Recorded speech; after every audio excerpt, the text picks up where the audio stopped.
So now you've downloaded all the programs you need in order to start getting into your drone and configuring, flashing, and tuning and all that. But how do you actually do it? Well, this is the video for you. What we're going to do is we're going to take a drone, and in this particular case I'm using a drone that I've already flashed with 4.3 before. It's an older version of 4.3 that didn't include all the additional sliders. And I kind of tuned it. I didn't really get it to where I really wanted it, but this is the drone that I used to make my 6-month video. The tune's not too bad, but it can definitely be better, and that's what I wanted to do this video. So let's go ahead and open up Betaflight Configurator and connect our drone. You shouldn't have any issues seeing the COM port populate, and if you do for some reason, that's where you would go ahead and use Impulse RC Driver Fixer. Let's go ahead and connect. So I am going to assume in this video that you already either have a drone that is bound to a remote and you know that process, or if you don't know that process, I'm not going to go into detail about that because it's different depending on the type of radio link you're using and the controller that you're using with that radio link. It slightly differs. That would be a whole different topic for a different video. But in this video, I'm going to assume you already have that set up, and what I mean by that is you kind of know where your ports are and how your modes are. If you don't know what this stuff means, I'll get more into detail on that in a second. But for now, all that really matters is you've plugged in a drone and you're going to go to what's called your CLI here on the left hand side. Now we're going to type in the words diff space all, and this is going to basically define all the different settings that you currently have set up on the drone that you've plugged in.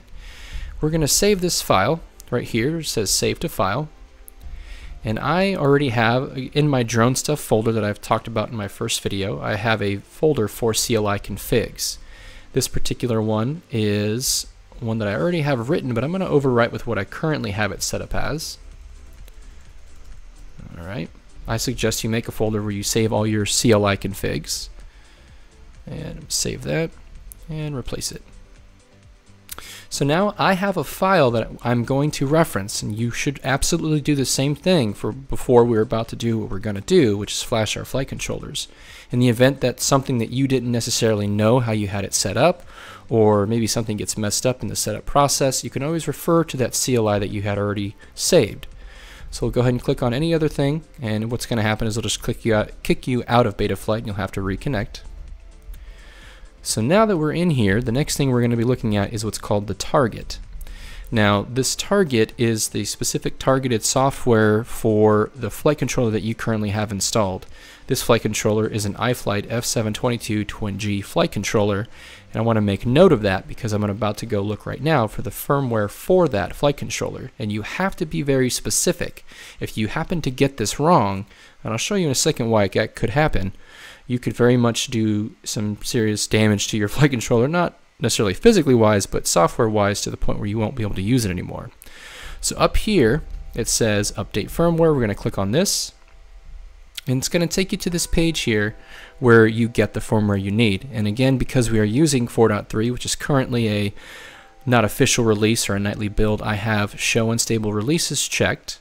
I also have my expert mode checked before, which I showed you guys previously, and I'm looking in the section called development, because what I need is the latest versions of 4.3.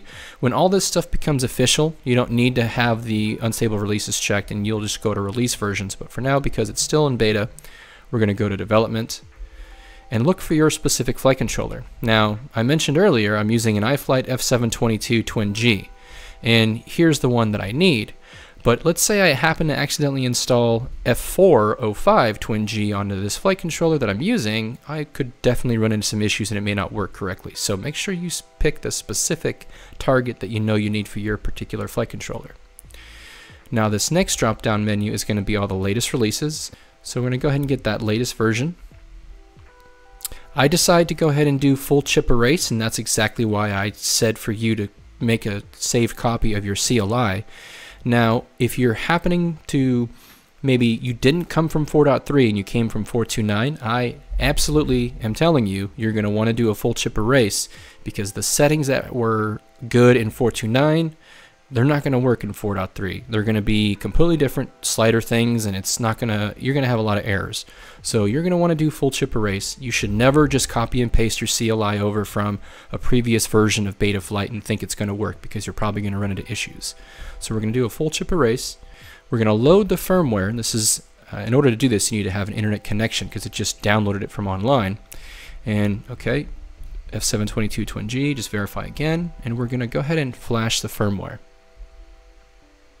It's telling me, hey, this is a developmental build. Are you sure you want to do this? Yep, I understand the risk, and I'm going to flash.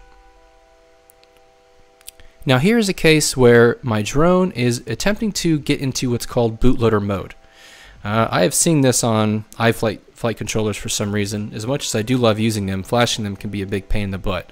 So like I said before, I know my drivers are working because I connected. And in this particular case, what I've done in the past, and you can try this too if you run into this problem, is go ahead and unplug the flight controller. It hasn't even started the flashing process, so you're not really worried about that just yet. And what you're going to want to do is, while you're plugging in the flight controller, the USB cable, you're going to want to press and hold down that boot button. Mine's a little tricky to get to. And then plug the cable back in.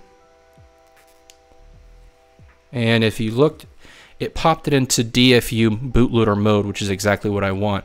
I know now that it's going to work. So I'm going to flash the firmware again, and you can see that it's erasing the current firmware that's on my flight controller, and it's going to replace it with the one that I told it to. Programming successful. Now, if for some reason while you were trying to flash your flight controller and you happen to disconnect the USB cable, in that event, attempt to try to get back into DFU bootloader mode, and try doing another flash and see if that works. But programming is successful. At this point, we can go ahead and see that the COM port populated again. So we'll click connect. And this is always going to pop up after you do a new flash. It's asking if you want to apply custom defaults. All that means is, hey, we've got defaults for this flight controller that we can give you. And I always say yes, apply custom defaults. And you see the COM port populate again. We're going to go ahead and click connect. And you're going to get this warning. This warning is telling you a couple of things. The first thing it's telling me is that the accelerometer is enabled, but it's not calibrated. Now, I don't normally fly with an accelerometer. It's just a preference. Some of you newer pilots who use like an angle mode or horizon mode, you may do that, and that's totally fine. So what you want to do, if that's you, is just set your drone on a nice level surface. And then you're going to click calibrate accelerometer. Only takes just a few seconds, and that's it. So now, if I was to disconnect and reconnect, that warning won't pop back up saying, hey, by the way, you don't have your accelerometer calibrated. Another common warning that you'll get is for your motor output protocol. And this one didn't pop up because it's already set automatically by the defaults that we said go ahead and apply defaults. Not all flight controllers will do this by default. The next thing you're going to want to do is come to the motors tab, which is here on the left, and then select the D-Shot that you prefer to use. I suggest D-Shot 600 if your flight controller can support it. You'll know it can support it because it'll be an option. So D-Shot 600, and also to go with that, we're going to enable bidirectional D-Shot. You're going to get a warning and say, hey, are you sure you can do this? Yes, I can do it. Just about every flight controller I know of nowadays is capable of doing D-Shot, and you're going to want to do that, bidirectional D-Shot. So we're going to click save and reboot, connect again. All right, so we took care of the warnings, and now let's get into the next thing, which is our ports. Now, let's say you happen to have been the one who just built your drone, and you already know which UARTs that you used for your receiver and or your MSP for your communication or OSD elements in your VTX. So if you're that person, you already know what to select. That's fine. But if you happen to be somebody who maybe had a bind and fly or ready to fly system and you don't know what this happened to be set up before, that's why I had you made a CLI file that has that information. So go back to your CLI configs and open up the file that I had you make. And this right here is going to be your serial section for your ports. Copy that. Go back into Betaflight, go down to the CLI section here on the bottom left, and then paste what you just copied, type save, and enter. Once you get back into Betaflight, reconnect when your COM port is seen, and you should go to your ports and you'll see that now your ports are configured correctly. So on this drone, before I did the flashing, and I know this because I had it saved in my CLI, my receiver, and in my case I use a tracer receiver, was set for UART1, and my MSP for my, again I'm using a Caddx Vista, which is a DJI system, was set to UART2. So now it's configured that same way. Next thing we're going to get into is our configuration tab. And this is how I set things up. How you set things up is going to be up to you. I don't use a barometer. I don't use a magnometer. I don't even have my accelerometer enabled normally because I don't use angle mode or anything like that. I don't have GPS, so I don't have my accelerometer enabled. So I disable those things. If you do decide to have your accelerometer enabled, again, back when we got the warnings, we took care of calibrating that.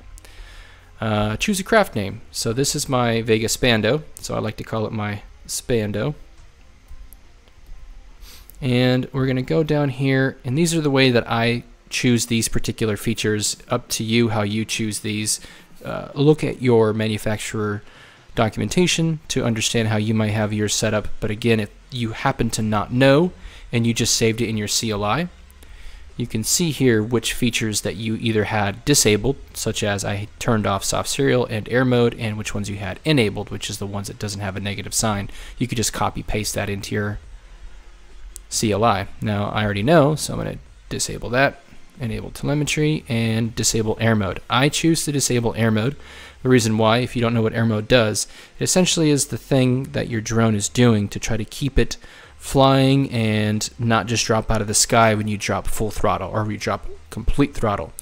When you remove throttle completely before on drones, they used to just fall out of the sky, free fall. Well, now air mode will sort of keep it level and keep it moving through the air correctly. And it's something that most people always have enabled, and that's totally fine. I choose to disable it because the one time that I ran into a window and my drone was smashing up against the window and it wouldn't get off because air mode was enabled, I had to disarm, and when I disarmed, my drone fell to the ground and it broke. So I decided, you know what, I'm just going to set up air mode on a switch, so if that happens again, I could just disable the air mode, and my drone's motors will keep running, and I can just catch the drone and keep flying. But that's my decision. Again, I don't recommend that for new pilots, but that's how I have mine set up. Over here in the beacon section, enable these two features. This is going to be for your motors that will create a beacon tone in the event that either you lose connection with your remote control for about, I think it's 10 minutes, it'll start to beep. Or if you set up an aux switch, you can press it and your motors will beep. Those are two features that I have enabled. And I'll show you that in just a second when we get to that part of the configuration. And that's pretty much it for me. So I'm going to save and reboot. Okay, reconnect. Now in the power and battery section, the only thing I change in here is I change this voltage to 435. This has to do with just your voltage being read correctly and displaying correctly in your OSD in all situations. There's things that can happen if you don't change this. I'm not sure if that's still true in 4.3, Betaflight 4.3, but I still set that up that way. Save that. It was a recommendation I got from Joshua Bardwell. I don't do anything in fail-safes. I don't have GPS set up in my freestyle quads. If you're a GPS person, I highly recommend finding most likely a Joshua Bardwell video that will help you set up your fail-safes and your GPS. We're going to go right into PID tuning. This is the defaults. We're going to leave all the defaults for right now. We're not going to make any changes to these. I will get into tuning your PIDs and filters. That's true for this tab as well, filter tab. We're going to leave these default. We're going to leave these right now. I'll show you how to adjust those when we get into the tuning video. Before we switch over to the rate profile settings, we're going to go ahead and enable thrust linearization. I set this to 25%, which is pretty good for a standard 5-inch freestyle quad. Save that. I'm going to go over here and enter my rates. I use Betaflight rates. What you decide to use is up to you. Tinker around with different rates and see what you end up liking. I think I got the ones that I currently use from, I believe it was Marius or Farouk, one of those phenomenal Spang pilots. So those are my rates. Feel free to pause the video for a second if you want to kind of see those, but we're going to keep moving. I set my TPA to 7.5 and my breakpoint to 1750. Now, this is my choice. I've seen it somewhere, whether it was a Chris Rosser video or a Mark Spatz video or Joshua Bardwell, and I started using it. This has to do with how your motors tend to kind of react at different throttle positions. And for what I fly generally pretty heavy quads because I like the momentum, but they're 6S, and the motors that I use are generally high kV motors, anywhere between 1750 kV all the way up to 2021 kV on my Vanover motors. And I use the same setup, and it's always worked great for me. I prefer it, so I leave it at that. Save. Now, receiver. This video is assuming that you already had your drone previously bound to a remote control, and if you didn't, hopefully you understand that process of binding a remote control to a receiver on your drone. If you don't, there are videos out there. I'll try to find something from Joshua Bardwell or somebody else that can help you. But again, it's different depending on the receiver and remote control you choose to use. I use a Crossfire receiver, and that's going to be a serial-based receiver. Most receivers are, like if you use Ghost or Express LRS, stuff like that, it's going to be a serial-based receiver. And again, I know that I use the Crossfire protocol, but let's say that you didn't know these things, or you didn't know that you use Crossfire prior. This information is also in your CLI. So if you look down here in the master section, it says set serial RX provider, and then again, I'm using Crossfire. So whatever yours happens to be is what you would want to change your provider to. Okay. After that, we've got our channel map. This is going to be dependent on your remote control. I know that the type of remote control that I use is one that is going to be set up like a Spectrum. Essentially, it's the TAER1234. Again, if you previously had your remote control set up, you can always go back to your CLI and it'll tell you here in the map section. See, TAER1234. Got that. Also, the way that I set up my drones is I happen to have a RSSI channel set up for my LQ, my link quality, and I do this so that I can see the link quality in my OSD of my DJI.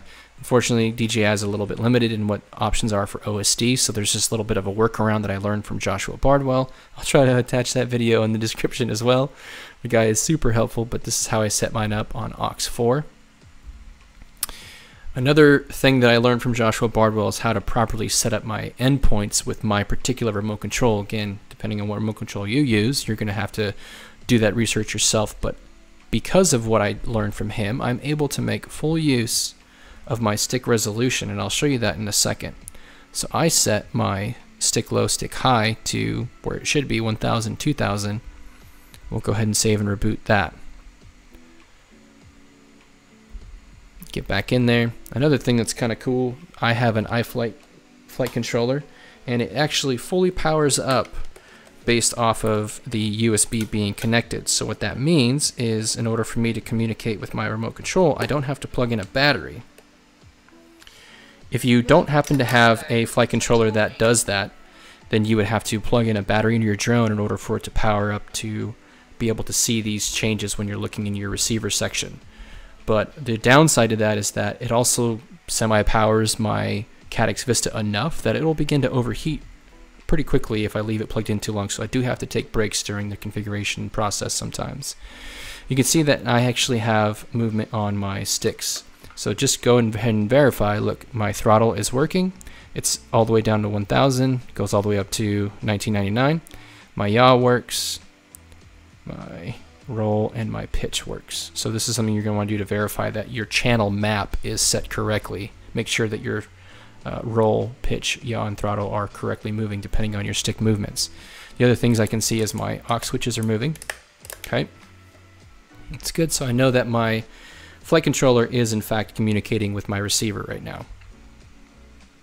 So why is this all important? We're going to go into modes next. Modes is essentially the aux position switches or switch positions that you have on your remote control that enable certain things, and it's going to be dependent on how you have it set up. So I'll use an example, my arm switch. Okay, whatever you choose to do in your remote control is up to you. If you had it set up a particular way and you didn't really know how it happened, but it just happened, whether it was a ready to fly system, maybe a bind and fly system that somebody else set up for you, you can always go into your aux section of your CLI, and you can just copy paste this into place, and it will go ahead, save it, and then you'll come back in here and you'll see that your aux settings are correctly set up to whatever you had previously. But if you need to set up a range, all you got to do, by range you'll see what I'm talking about. You'll just click add range, leave it in auto, and you can see when I move this switch, it's automatically going to set it to the right aux channel, aux1. My switch position for arming is down like this, so what I'm going to do is I'm going to move this section to where it's highlighted here in the 2000 area. So when my switch is in that position, it is enabled. So we'll click save, and now it's telling me, hey, your quad is currently armed. Oh, okay, so I'm going to go ahead and put the switch up, and you can see the other two positions of the switch do not arm the quad, only this one. So again, I'll show you, if you don't want to do it this way and you just want to go ahead and do it based off of what was in your CLI, copy this, go to CLI, paste, save, enter, and when we reconnect, we'll see that our modes are all there. Just verify that your modes are in fact correct as you used to before. So beeper, okay, my beeper works, my air mode switch, and my turtle mode switch. That's what flip over after crash means. Alright, so that's it for modes. Okay, moving on to adjustments and servos. We don't really do anything in these tabs. These are primarily for fixed-winged aircrafts. If you're going to adjust your trims or set up servos, that's not something we typically have to ever worry about with drones. So moving on to motors. First thing I'm going to do is change my motor direction. Now, this isn't going to physically change the way that my motors are going to spin. This is just telling my flight controller, hey, I'm setting up my motors to spin in a reverse direction. Let's go ahead and click Save Now and reboot. So the reason why I do that is because if I bump into something, the likelihood of me bouncing off it is much higher if my props are moving away from my drone rather than inward. So back on the Motors tab, now how do we actually move direction of the motors or reverse the order of the motors? Now this is all stuff that would have to be dependent on how your drone is set up to really worry about. For instance, this particular drone is set up completely normal as the manufacturer intended it. Where my battery leads are soldered to is facing backwards. That's essentially how most ESCs are set up to be in that direction. So the order of the motors is what it would naturally be by default. But let's say that you set up your ESC in a way to where your battery wires were either forward or off to the side, then that's why you would want to reorder your motors. So click on reorder motors, and please, please, please, hopefully you've already moved your props while doing all this, but if not, right now is a good time to do that before we even get started. I understand the risk, and before we start, this is where you're going to want to plug in a battery. We're going to need voltage in order for our motors to move. And start. Now, all you got to do is look at the motor that's spinning, look at the direction that your drone is facing, and click the right motor. Okay, that one. And that guy. The back left, and the front left. And then that's it. Click Save. So now we're going to get back into Betaflight, Motors tab, and now we're going to look at motor direction. Now, click Understand. I suggest instead of using the wizard, just go ahead and do the individually option. I prefer this one for some reason over the wizard. Makes more sense to me. So what you do is you're just going to go ahead and click on the motor, and it's going to start slowly spinning as you tap it. And look at the direction it's spinning. It spins kind of slow enough to you to easily see it, and because I'm in reverse, I'm looking for it to go counterclockwise, and it is. If for some reason it wasn't, that's where you would select reverse, and it would change the direction, and you can double check and see that it's been changed. So that one's good. 2 is spinning the wrong direction, so I'm going to reverse that guy. Motor 3 is correct. Motor 4 is correct. Alright, and now that we've done that, we'll go ahead and just verify that that is in fact set up nicely now. So my motor 1 is moving counter. Motor 2 is clockwise. Motor 3 is clockwise, and 4 is counterclockwise. Perfect. And uncheck that. And now you can go ahead and remove your battery from your drone. We are done with motors for now. Moving on to OSD. This means on-screen display, and these are the things that are going to be shown inside your goggles as you're flying. Again, I fly DJI, so there's not a whole lot of options for me, but the things that I do like to enable are going to be things like my average cell voltage, the RSSI value that I had set up on the aux channel 4 earlier when I talked about how I have my link quality. The way that I see it is by enabling my RSSI value. And whenever you actually add something, let's say RSSI, you can move it around your screen however you want or wherever you want to put it. You can actually turn your goggles on and see this happening in real time as you're moving things around if you want to adjust how you show them up on your screen. The other option that you can do, and this is what I'm going to do right now, is if you recall we had our CLI set up and saved. So we'll go back to our CLI, config, and we're going to go down to the section that says set OSD.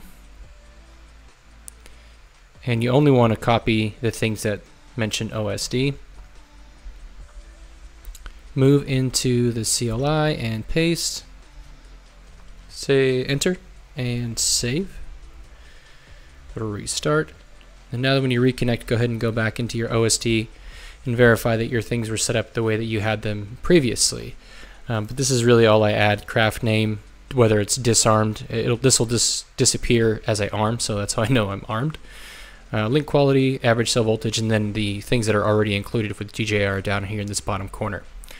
I don't do anything with video transmitter, sensor, or tethered logging. The last thing I'm going to set up is Blackbox. So for Blackbox, I use onboard flash. If your drone has onboard flash, I would recommend using that. And then this drop-down menu is going to be your logging rate. Now, just to simplify this, I use 2 kilohertz for when I do my filter tunes, and I use 1 kilohertz when I'm doing my PID tunes. You'll see that later on in the filter tuning video, filter and PID tuning video. But for now, I'm just going to go ahead and put it on 2 kilohertz because I know when I'm done configuring, the first thing I'm going to go do is start tuning my filters. And then lastly, you're going to want to select your type of debugging mode, and this is a dual gyro, so I could go ahead and go with dual gyro scaled, but I'm going to just pick gyro scaled. This is what most people who only have a single gyro on their flight controllers are going to want to select. This option is gyro scaled, and it works just fine if you're using a dual gyro as well. You just don't see both, you'll see the one. Click save and then reconnect. Yep, and that's good to go. So that's everything for the setup inside Betaflight. So let's go ahead and get into BL Heli, the last thing we're going to look at. We'll go and disconnect from Betaflight and close. Open up your BL Heli, and in order to be able to connect to BL Heli, you are going to have a battery plugged into your drone. So go ahead and do that now.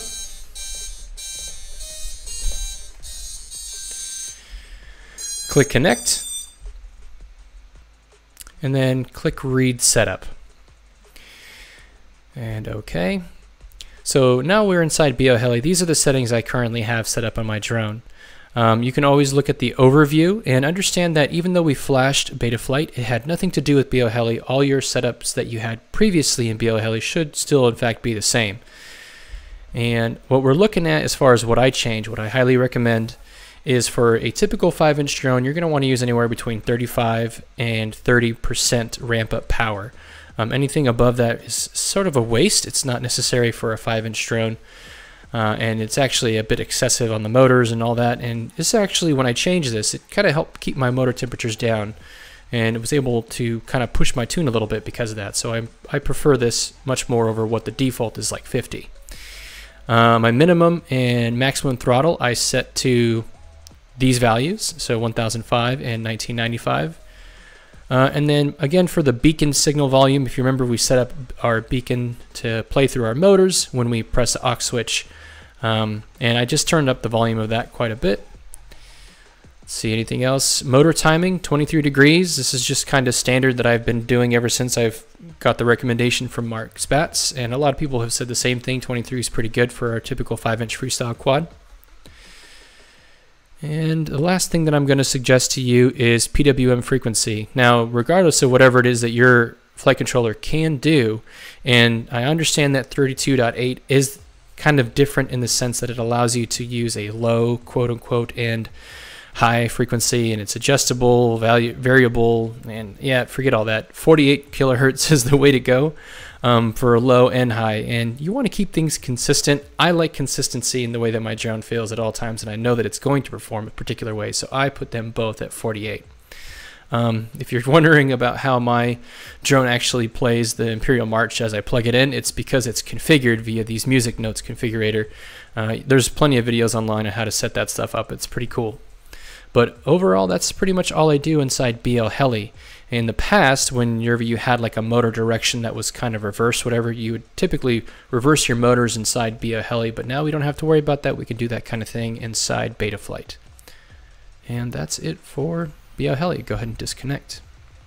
And now that we're done with the configuration setting, it's time to go ahead and get our props put on our quad and to get outside and give it a quick test hover. So first and foremost, always make sure your props are spinning in the correct direction. If you recall, I fly props out, so I'm making sure my props go the outward direction away from my drone. Also, if you're experiencing any issues with flipping out when you first go to arm, please make sure that you reorder your motors, and you also make sure they're spinning in the correct direction the way I showed you in the motors tab. Tighten everything down nice and good, and after that, it's time to head outside, give it a quick test hover.